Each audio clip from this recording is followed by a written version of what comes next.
평소에 순종에 대한 이미지가 어떻게 느껴졌는지 한번 간단하게 이야기를 좀 나눠볼까요? 순종은 나의 뜻을 꺾고 하나님 뜻대로 사는 것. 받아들이기가 쉬워요? 이미지가 어때요? 그러니까 이게 순종을 하나님께 대한 순종과 이 목회자나 교회에 대한 순종이 나눠진 것 같은데, 이 실질적으로 이게 눈에 보이는 교회에 대한 순종은 좀 어려울 것 같아요. 근데 하나님께 대한 순종은 어려울 수 있지만 그래도 쉬울 것 같은데, 교회에서 하는 순종은 너 이거 해라, 뭐 해라, 이런 것들도 이제 순종으로 비춰질 수 있으니까. 약간 복종에 가까운 의미가 느껴진다라는 거죠. 그죠. 승우이는 어때요? 저는 이제 교회도 안 다니고 이번에 그냥 친하게 돼서 이렇게 듣게 됐는데, 저한테 순종은 긍정적인 이미지인 것 같아요. 부정적이진 않은데 좀 어려운 거?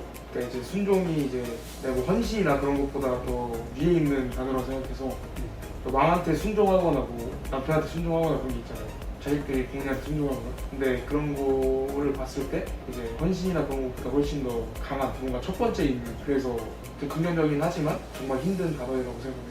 사실 순종의 의미는 찬양이와 똑같아요. 교회 생활을 따라서 그러니까 좀 이 사람들, 그러니까 누군가의 말에서 순종이 나올 때는 그게 하나님에서 성경에서 말하는 순종의 의미는 좀 다른 것 같아요. 그러니까 순종이라고 하는 것은 우리 내 마음에 직접적으로 다가와서 내가 하나님을 위해서 기꺼이 이렇게 갖고 가는 과정을 하나님이 동시에 일으키시는데, 이제 주변 사람들은 좀 그걸 너무나 일률적으로 본다라는 거죠. 이랬으니까 이럴 거야 이렇게 바라보는 것 같은데, 순종은 좀 더 복잡한 과정인 것 같아요. 그래서 쉽게 바라봐야 할 것도 아니지만 그것을 통해서 남들이 순종하는 것을 좀 기다려줄 줄도 알아야 한다라는 걸 좀 느껴지긴 하네요. 두 번째, 예수님께서 하나님께 순종하실 때 어떠한 마음으로 하셨을까? 예수님께서 아무 생각 없이 그냥 순종하셨을 것 같아요. 진짜 그 단어 그대로.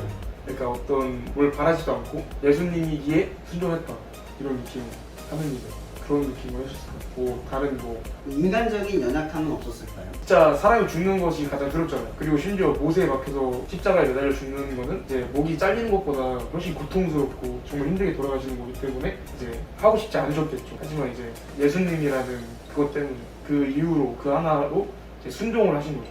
말 그대로 않으시고 하기 싫어도 그렇게 하신 거죠. 저는 되게 복잡한 것 같은데, 예수님은 삶의 목적이 그 아버지 하나님을 위해서 사는 거기 때문에 정말 오늘 말씀처럼 기꺼이 순종을 하셨던 것 같아요. 기꺼이. 우리가 이 예수님이 순종하실 때 어떤 마음을 했느냐를 왜 물어보는 거냐면, 여러분 예수님은 하나님의 아들이시잖아요. 근데 오늘 말씀에 빌립보서 2장 8절에 보면 사람의 형상으로 나타나셨대요. 근데 이게 왜 중요한 포인트인 줄 아시냐면, 예수님도 똑같이 우리와 같은 인간으로 육체적인 고난과 느낌, 감각, 의존적, 어떤 모든 것이 다 인간과 같았다라는 거죠. 그러나 본질만 하나님이었다는 거죠. 그러니까 핸디캡 없이, 그러니까 예수님도 우리와 똑같이 핸디캡 없이 똑같은 고난과 어려움, 이 모든 걸 극복하셨다라는 걸 의미하기 때문에 그래요. 예수님이 어떤 마음일까는 그래서 중요한 거예요. 우리 하나님의 아들이기 때문에 당연히 된다, 이런 것은 어떻게 보면 예수님이 사람으로 이 땅에 오셔서 우리의 모든 고난을 다 맞아들였던 것을 왜곡할 수 있기 때문에 그래요. 예수님의 마음을 우리가 왜 느껴야 하냐? 우리도 똑같이 그렇게 하는 거예요. 내가 너무 싫을 때 예수님도 이러셨겠지. 내가 너무 힘겹고 어려운 고난을 통해서 순종을 하긴 했지만 어려울 때 예수님도 이런 마음으로 끝까지 버티셨겠구나 라고 뭐예요? 위로받는. 그래서 그걸 굉장히 중요하게 바라볼 수 있는 거죠. 세 번째, 순종하기 어렵게 만드는 마음의 벽은 무엇일까? 그리고 어떻게 순종할 수 있는지 나름의 방법 혹은 뭐 그런 결단들을 한번 나눠볼까요? 저는 순종하기 어렵게 만드는 벽은 아마도 두려움인 것 같아요. 가장 큰 건 두려움.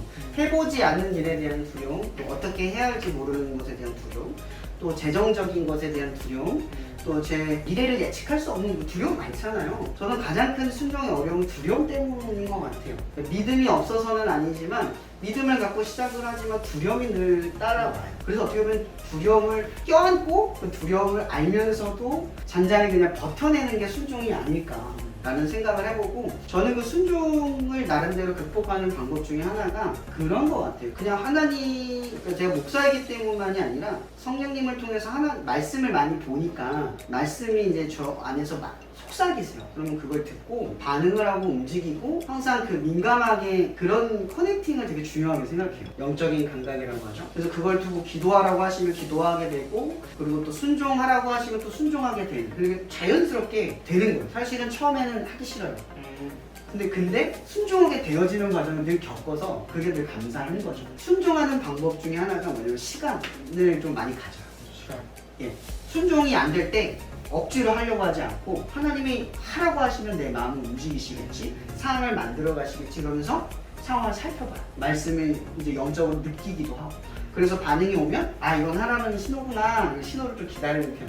그래서 시간을 좀 두기도 하는 것 같아요. 저는 무엇보다 순종은 일단 제가 저로 살아가면서 하기 싫음? 나의 욕심 때문에 하기 싫다 그런 게 가장 마음이 큰 병인 것 같아요.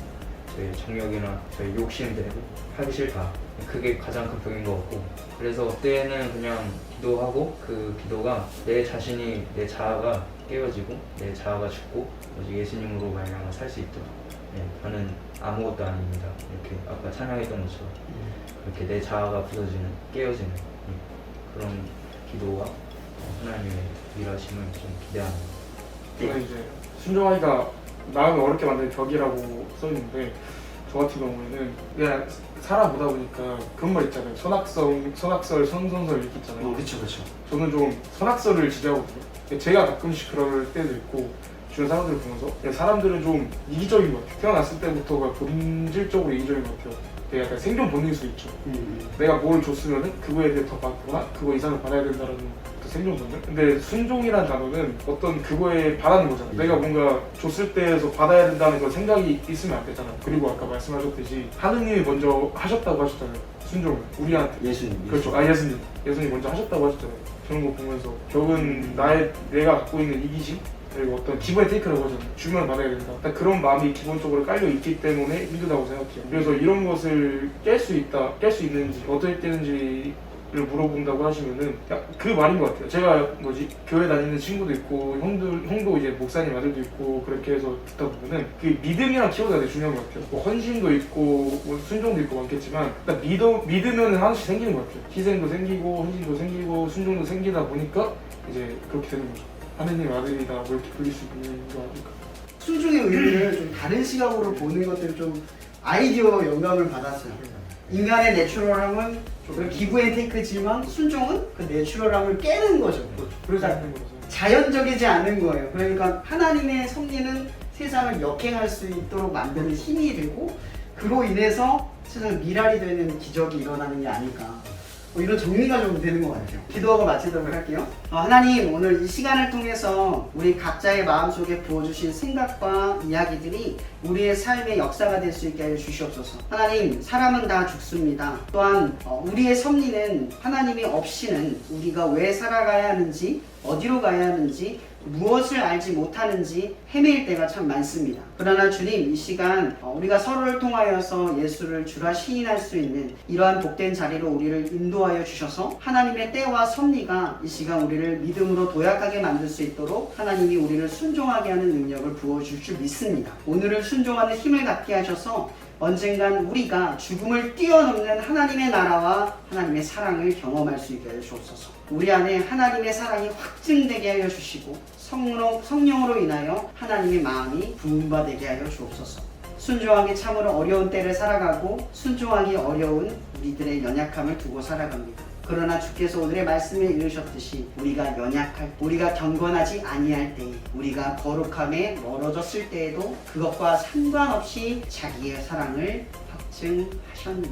하나님께서는 우리가 그것과 상관없이 우리를 자신의 사랑을 우리의 삶 가운데 확증하실 줄 믿습니다. 우리가 보지 못하는 순간에도 보게 하시고 보게 하는 순간에는 더욱 확신하게 도와주시옵소서. 모든 것에 감사하며 살아계신 예수 그리스도 이름으로 기도합니다.